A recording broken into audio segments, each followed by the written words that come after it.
Hello. कैसे हो आप लोग? उफ, ठंडी हो चुकी है। अब ना ठंड लगती है थोड़ा सा जो है, कुछ ना कुछ। मैंने स्वेटर नहीं डाला, शॉल डाल रखा है। लेकिन हाँ, जब इतना चल लेते हैं ना तो अपने आप ही शरीर में गर्मी आ जाती है।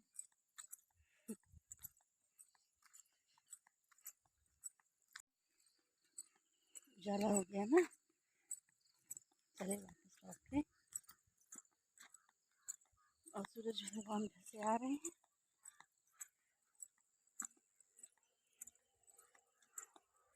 सुबह की ताजी ताजी हवा। ये सब धान कट चुका है, पक गया और कटा। हम सवेरे सवेरे ना हर जगह पे कटाई का काम चल रहा है, क्योंकि ये भी, कहीं कहीं फसल तैयार हो चुकी है धान की इधर भी। और कहीं कहीं तैयार होनी बाकी है। लेकिन देखिए ये लोग कितनी मेहनत करते हैं इतनी ठंड में। जिस समय अभी तो कटाई चल रही है तो कम ठंड पड़ रही है, लेकिन जब इसी धान की जब को जो है इसको पीटना होता है ना, मतलब जब धान को अलग करना होता है, तब आप यकीन मानिए मैं आपको उस समय का भी ब्लॉग दिखाऊंगी, वीडियो दिखाऊंगी। 3 बजे 2:30 बजे रात से ही शुरू हो जाता है इन लोगों का। और जब आवाज़ें आने लगती हैं ना तो हम लोग समझ जाते हैं कि सब धान पीटने वाले आ गए। और इतना कड़ी मेहनत करते हैं तब जाके हमारे प्लेट तक खाना पहुंच पाता है। और अगर ये लोग इतनी मेहनत ना करें ना तो शायद बहुत बहुत बहुत ज़्यादा मुश्किल है। तो बस वहाँ से लौटने के बाद मैं आ गई हूँ अपने घर पे, झाड़ू लगा रही हूँ, जो कि रोज़ सवेरे का घर होता है। और कहते हैं कि बासी घर नहीं रखना चाहिए, तो दिन भर तो कई बार साफ़ होंगे ही, क्योंकि गंदा होता ही रहता है मोस्टली, 2-3 बार तो हो ही जाता है। तो जो सवेरे की झाड़ू होती है वो बहुत इम्पॉर्टेंट होती है। सवेरे का सवेरे झाड़ू लगाना और बाहर पानी डालना, ये 2 चीज़ें ना बहुत ज़्यादा इम्पॉर्टेंट होती है हर घर में, हर घर के लिए। तो बस पानी वगैरह सब कुछ करने के बाद मैं अब रिलैक्स से बैठी हूँ अपना डोज़ लेने के लिए। तो मैंने चिया सीड जो है भिगोया था रात में, और इसको मैं भिगो देती हूँ थोड़े से पानी में, और सवेरे मैं ऐड करती हूँ इसमें थोड़ा सा ज़्यादा तेज़ गर्म पानी, जो कि फिर इक्वल हो जाता है, पीने लायक हो जाता है। इसको सिप सिप करके पीना रहता है। और सही बताऊँ तो काफ़ी दिनों से मैं इसके बारे में सोच रही थी, बहुत सुना था, लेकिन फाइनली जब मैंने इसको मंगाया और आज 4 दिन से 5 दिन से मैं इसको रेगुलर इस्तेमाल कर रही हूँ ना, तो मुझे काफ़ी फ़र्क महसूस होता है। जैसे पेट ना भरा भरा सा लगता है जैसे कि मतलब अभी कुछ खाने की ज़रूरत नहीं। लगभग 10-11 बजे तक तो बिल्कुल भी भूख का एहसास ही नहीं होता है। वो बहुत इम्पॉर्टेंट अच्छी चीज़ मिली है मुझे। नहाने वहाने के बाद मैं आई हूँ अपने रोज़ के काम करने के लिए। तो बस आप बताइएगा कि आपके यहाँ भी सवेरे के समय कुछ ऐसा ही होता होगा ना। और ये ना नज़ारा कल से चेंज होने वाला है, क्योंकि छुट्टियाँ का आज लास्ट डे है, और आज के बाद फिर दोबारा से वही अपना शेड्यूल शुरू हो जाएगा, और हम लोगों का ना बस ऐसे ही रहता है। Hello friends.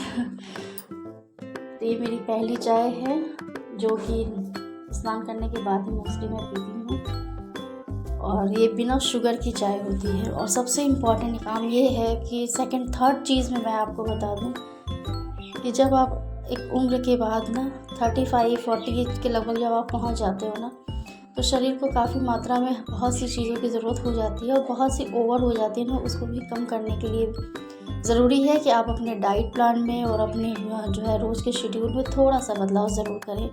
सवेरे की सबसे पहली वाली जो चाय होती है ना, वो बिना चीनी के पिएं, तो कम से कम शुगर से बचे रहेंगे, ऐसा कहा जाता है। उसके बाद दिन भर आप कुछ भी खाएं, लेकिन जो सवेरे वाली जो होती है ना, जो खाली पेट वाला होता है, वो मील बहुत इम्पॉर्टेंट होता है। अगर आप वेट लॉस करना चाहते हो तो भी सवेरे की जो मील होती है ना, वो बहुत इम्पॉर्टेंट है कि कुछ आप फाइबर वाली चीज़ें लो। और जो है, और जो लोग वेट गेन करना चाहते हैं उन लोगों के लिए भी है कि कुछ हेल्दी लें। तो जो सवेरे वाला हिसाब है ना, वो बहुत ज़्यादा जो है ज़रूरी है, तभी हमारा पूरा शेड्यूल बैलेंस हो पाता है, पूरा हमारी लाइफ बैलेंस हो पाती है। तो सवेरे वाली जो चीज़ होती है ना, खाली पेट वाली, उसको आप बिल्कुल भी इग्नोर ना करें। अपने उम्र के अकॉर्डिंग ज़रूर से ज़रूर उसको चेंज करते रहें, तो ज़्यादा अच्छा होता है। तो ये है, पूरे मूली के पत्ते थे जो कि कल रात आए थे और काफ़ी ताज़े ताज़े थे। तो मेरे यहाँ ना मूली के पत्ते फेंके नहीं जाते हैं, हम लोग इसका साग बना के खा लेते हैं। और काफ़ी ज़्यादा मात्रा में लग रहा है, लेकिन जब ये गल जाएगा ना तो थोड़ा ही बचता है, ज़्यादा नहीं बचता। और साग का ना ऐसा ही है, लगता है कि अरे कितना ढेर सारा काट दिया, ज़्यादा है, लेकिन जब वो बन जाती है ना तो उसके बाद वो फिर थोड़ी सी हो जाती है। तो आप देख सकते हैं कि कितना ज़्यादा था और कितना कम हो गया, और काफ़ी अच्छा होता है वात पित्त के लोग के जो लोग होते हैं जिनको ज़्यादा गैस्ट्रिक प्रॉब्लम होती है ना, उन लोग के लिए तो ये साग बहुत ज़्यादा अच्छा होता है। और अब तो ठंडियाँ आ गई हैं तो ऐसे हरी भरी सब्जियाँ मिलती रहेंगी और हम अपने किचन में बनाते रहेंगे। तो मुझे लगता है सबके घर में ना शुरुआत हो ही चुकी होगी हरी भरी सब्जियों की। तो इस टाइम ही अच्छा लगता है खाने में, जो मज़ा जो टेस्ट जो है ठंडियों के दिन में आते हैं ना खाने के, वो नहीं आते हैं गर्मियों में। और इस टाइम आप चाहे जितना खा लो, जैसे भी खा लो, सब कुछ बाय। डाइजेस्ट हो जाता है। तो बस मैं जा रही हूँ अपने बेटे के स्कूल, और पहुँच भी गई हूँ मैं काफ़ी, क्योंकि हम लोग आपको वीडियो जो दिखाते हैं तो छोटे छोटे क्लिप दिखाते हैं, उसको ऐड करते हैं। तो जो वहाँ का जो भी काम था वो हो चुका है, अब हम लोग लौटेंगे। ज़्यादा देर नहीं लगता है, जाने में देर लगता है, आने में समय लगता है, रास्ते में जो समय लगता है, लेकिन अंदर कोई ऐसा कोई वो काम नहीं है।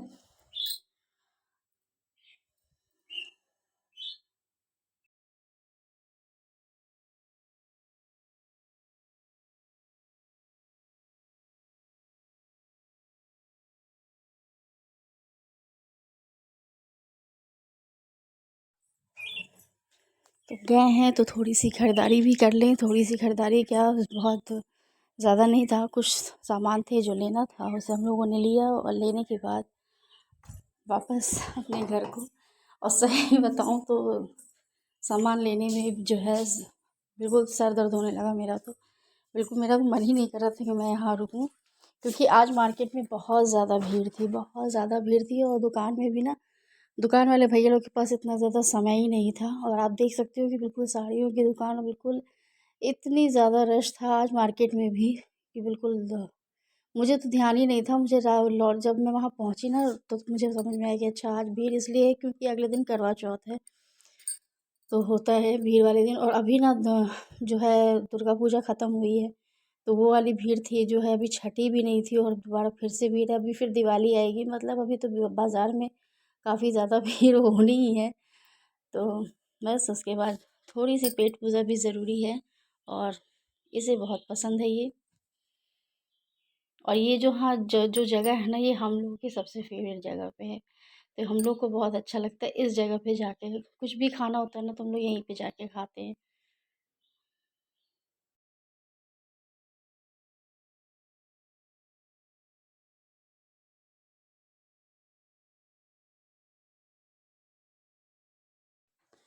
और ये ऐसा मेरे साथ दूसरी बार या तीसरी बार ऐसा हुआ है जब हम लोग जाम में फंसे हों।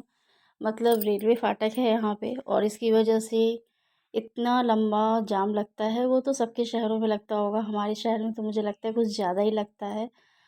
मुझे ऐसा फ़ील होता है कि कुछ ज़्यादा ही लगता है, लेकिन बहुत ज़्यादा। और जब आपको जल्दी हो घर पहुंचने की ना, और तो फिर इस तरह की कंडीशन हो जाए तो बहुत ज़्यादा गुस्सा आती है। लेकिन कुछ नहीं कर सकते भाई, क्योंकि ये तो हमारे हाथ में है ही नहीं, और कोई शॉर्टकट भी नहीं है, क्योंकि क्रॉस तो यहीं से करके जाना है। चाहे आप कहीं से भी हो के आओ, क्रॉस तो यहीं करके जाएंगे। तो इसे हम लोग नहीं बदल सकते हैं।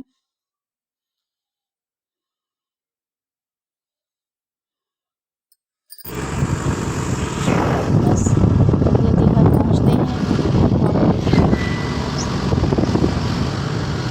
मस्ती सारी छुट्टी अब ख़त्म।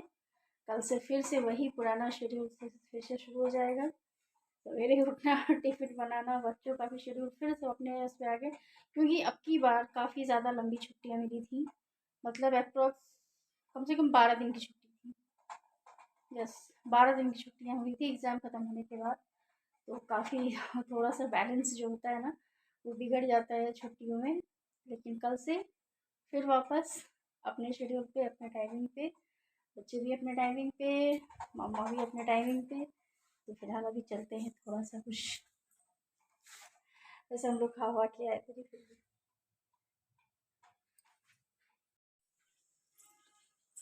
तो गाइस शाम हो चुकी है,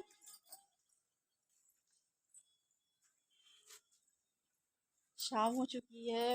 मतलब आने के बाद ना मैंने कुछ भी नहीं किया, मैंने कुछ भी मतलब जो भी थोड़े बहुत से फैले थे ना उन सबको समेट लिया। समेटने के बाद में थोड़ा सा रेस्ट किया, और रेस्ट करने के बाद में अभी मैं जा रही हूँ अपने पौधों में पहले पानी डालूंगी। बहुत समय हो गया पानी नहीं पड़ा है।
और ब्लॉग को अच्छा अगर आपको ब्लॉग अच्छा लगा हो तो प्लीज़ लाइक करिएगा, नहीं अच्छा लगा होगा ना तो डिसलाइक करिएगा, क्योंकि दो ऑप्शन होते हैं। दोनों में से जिस ऑप्शन को आप इच्छा चाहे, आपकी मर्ज़ी, आपका मोबाइल, आपका फ़ोन, आपका तो आप जो भी चाहे इस्तेमाल करिएगा। और फिलहाल मैं अब चलती हूँ खाना बनाने के लिए। टाइम हो चुका है काफ़ी, और दिन भर हमारा बस ऐसे ही निकल गया, बाहर आना जाना और इन सब में ऐसे होता है कभी कभी इस तरह से, तो चलता रहता है। और सभी लोगों को करवा चौथ की बहुत बहुत शुभकामनाएं, बहुत ज़्यादा शुभकामनाएं, और सब कुछ अच्छा अच्छा हो, मंगल मंगल हो। मिलते हैं, अब करवा चौथ के बाद ही मिलूंगी, इससे पहले तो नहीं मिल सकती, क्योंकि ये जो वाला ब्लॉग जो है वो आपके पास कल जाएगा, तो आप लोग कल वॉच करोगे, और कल जो होगा वो मैं आपको परसों दिखाऊंगी। तो फिलहाल चलते हैं खाना बनाने। मिलते हैं आपसे नेक्स्ट ब्लॉग में, तब तक के लिए बाय बाय। खुश रहिए, स्वस्थ रहिए और मस्त रहिए। Bye bye.